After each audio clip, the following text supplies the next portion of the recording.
Prošlo je neko vrijeme od kako smo posijali naše sjemenke. Većinom se tu radilo o paradajzu, paprici i sličnim biljkama kojima treba vremena da narastu i koje je dobro uzgajati kao presadnice. I biljke su sada dovoljno velike da ih presadimo kako bi se što bolje i kvalitetnije nastavile razvijati. Svi koji nas redovno prate već su većinu ovih poslova obavili prateći naše video savjete koje smo nedavno objavili. Radi se tu o dezinfekciji sjemena prije sijanja te o naklijavanju koje smo obavili prije nego smo sjemenke stavljali u supstrat i u klijalište. Nakon što je sjeme klijalo i niklo, treba prilikom rasta obratiti pozornost na nekoliko stvari. Kao i prilikom klijanja i nakon što izniknu, biljkama je potrebna toplina, vlaga i svjetlost. Ako nemate mogućnosti da rasad bude na mjestu sa dovoljno prirodne svjetlosti, postavite umjetno svjetlo sa LED rasvjetom. Ukoliko želite biti u korak sa radovima, redovno pratite naše video savjete i nemojte propustiti ni jedan važan posao. Svaki dan vam donosimo novu temu, a vi naš rad možete podržati sa lajkom, podijelite video sa prijateljima, te nam se javite u komentarima sa vašim iskustvima ili pitanjima. Osnovni faktori uspješne proizvodnje rasada su temperatura zraka, kvalitet i jačina svjetlosti, kvalitet podloge, to jest supstrata za sjetvu i pikiranje. Pod pojmom pikiranje se podrazumijeva presađivanje rasada iz klijališta na gredice u lončiće ili kontejnere, to jest pikiranje predstavlja presađivanje koje se obavlja prije sadnje na stalno mjesto. Pri proizvodnji rasada, povrća i cvijeća veći je utrošak ljudskog rada nego pri direktnoj sjetvi sjemena, ali postoje brojne prednosti ovakvog načina uzgoja. Na primjer, veća je iskorištenost sjemena, moguće je ranije proizvoditi povrće na otvorenom. Postiže se ujednačeniji rast biljaka te ranija berba i naravno tim samim veći prinosi, jer su ranije formirani plodovi krupniji. Rasad se pikira obično nakon razvoja prvog para pravih listova, a u nekim slučajevima i nakon razvoja kotiledona, kada se prvi par listova tek počeo razvijeti. Prednost pikiranja je to što presađivanjem na veće razmake biljke dobijaju veći vegetacijski prostor, a to znači više svjetlosti, hranjiva i vode. Ovako pikiranje, to jest presađivanje, služi prvenstveno za reguliranje rasta biljke i dozrijevanje, te se njima postiže ranija berba, odnosno skraćuje se dužina vegetacije. Ono što je također dobro jeste da se prilikom ovog presađivanja eliminiraju nedovoljno razvijene ili oštećene biljke. Preporučuje se pikirati svo plodovito povrće poput paradajza, paprike, patliđana i sl. I to sa pojavom prvog pravog para listova, a celer u stadiju razvoja 2 prava lista. Kada gledamo vremenske odrednice, mlade biljke su nakon 20 do 25 dana od nicanja spremne za pikiranje. Sa druge strane, rasad tikvice, krastavca, dinje, lubenice ne voli čupanje i oštećivanje korijena i bolje ga je od starta uzgajati u većim posudama ili kontejnerima sa većim rupama. Dakle, kada se radi o pikiranju u fazi razvijenih kotiledona ili prvih pravih listova, male biljke nježno se vade iz sandučića i pikiraju, odnosno presađuju u zasebne kontejnere ili na neko drugo mjesto uzgoja. Prilikom čupanja mladih biljaka treba ih držati vrlo oprezno, jer je mlada stabljika izuzetno nježna i osjetljiva. Koliko je potrebno, svakako se poslužite ili nekim štapićem tako da razrahlite zemlju oko korijena, te biljku prihvatite što bliže korijenu kako joj ne bi ozlijedili stabljiku. Naravno, ovim procesom biljke prolaze kroz svojevrstan stres, a na njega reaguju kratkotrajnim zastojem u rastu.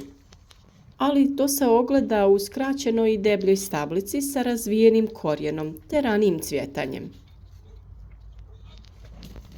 Ipak, kako ne bi doživjele temperaturni šok, supstrat u koji ih presađujemo treba biti temperature od 15 do 20 stepeni Celzijusa. Dakle, ukoliko supstrat držite vani, svakako ga unesite dan prije pikiranja na višu temperaturu.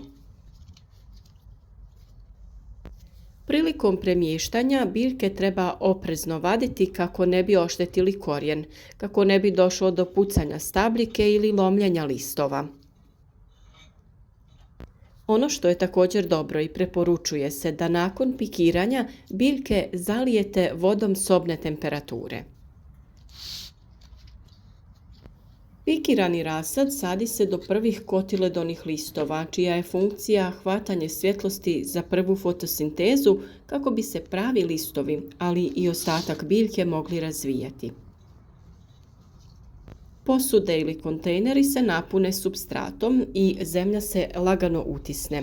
Bitno je da je supstrat kvalitetan i sterilan, odnosno da se ne prenose bolesti na naše mlade biljke.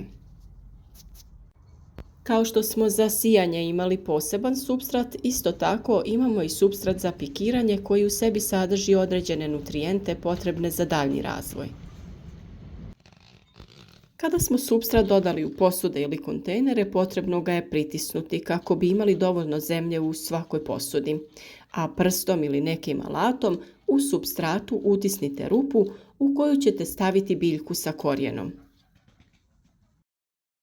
Zatim se, ukoliko je potrebno, posuda nadopuni supstratom i lagano pritisne, ali ne prejako, da se supstrat ne zbije kada biljku zalijete vodom. To se radi kako bi se istisnuo zrak i biljka što bolje primila. Kada želimo potaknuti razvoj korijena i bolje ukorjenjavanje biljke i usvajanje hranjiva, presadnice nakon pikiranja možemo zaliti sa čajem od vrbe. Vrba je bogata fitohormonima ili auksinima. To su biljni hormoni koji se stvaraju u vršnim dijelovima stabla, korijenja i grančica, te potiču rast korijenja biljaka, reguliraju različite fiziološke procese od klijanja sjemena pa do sazrijevanja plodova. Salicilna kiselina u vrbi sprječava razne bakterije i nametnike te ojačava imunni sistem biljke koja je zalivena vrbinim čajem. Priprema se tako što se isjecka oko 100 g vrbinih mladih grančica i prelije sa 500 ml prokuhane mlake vode. Grančice ostavite u vodi 24 sata pa procijedite. Kada se radi o zalijevanju općenito, bitno je naglasiti da voda ne bi nikada trebala biti hladna, te za tu namjenu koristimo toplu vodu, optimalne temperature od oko 25 do 30 stepeni. Isto tako, prilikom prvog zalijevanja bitno je ravnomjerno i temeljito natopiti supstrat, kako bi se biljka što bolje učvrstila u novom okruženju. Narednih dana trebate redovno zalijevati biljke, pogotovo ukoliko su dnevne temperature više, te se zemlja dosta isušuje. Bilo bi poželjno da vodu za zalijevanje držite na istom mjestu gdje i biljke. Na taj način će temperatura vode i supstrata biti slična, pa nećete riskirati da biljka doživi šok prilikom zalijevanja. Što se tiče vremena kada trebate obavljati pikiranje, to je najbolje odraditi u kasnijim poslijepodnevnim satima, jer nije dobro da se tek presađena biljka izlaže vrućem poslijepodnevnom suncu i visokim temperaturama. Također nemojte nikada dozvoliti da se zemlja oko biljaka potpuno osuši, jer bi to bilo kobno za mladu biljku. Naravno da nakon samog presađivanja i u toku tog dana biljke mogu izgledati malo slabije, ali nakon nekog vremena one će se prilagoditi novim uslovima i potpuno oporaviti. S obzirom da je vrijeme još uvijek promjenjivo, dani su dosta topli, ali su noći hladne. Ujutro još uvijek ima mraza, a i snijeg nije isključena pojava. Zato bi bilo dobro da vaše biljke nakon pikiranja utoplite. To možete učiniti na razne načine. Možete im osigurati stiroporom ograđeno mjesto koje ćete prekriti najlonom ili sličnom zaštitom. Dodati neku sijalicu koja će dodatno zagrijavati taj prostor tokom noći, te na taj način biljkama pružiti koliko toliko sigurno okruženje.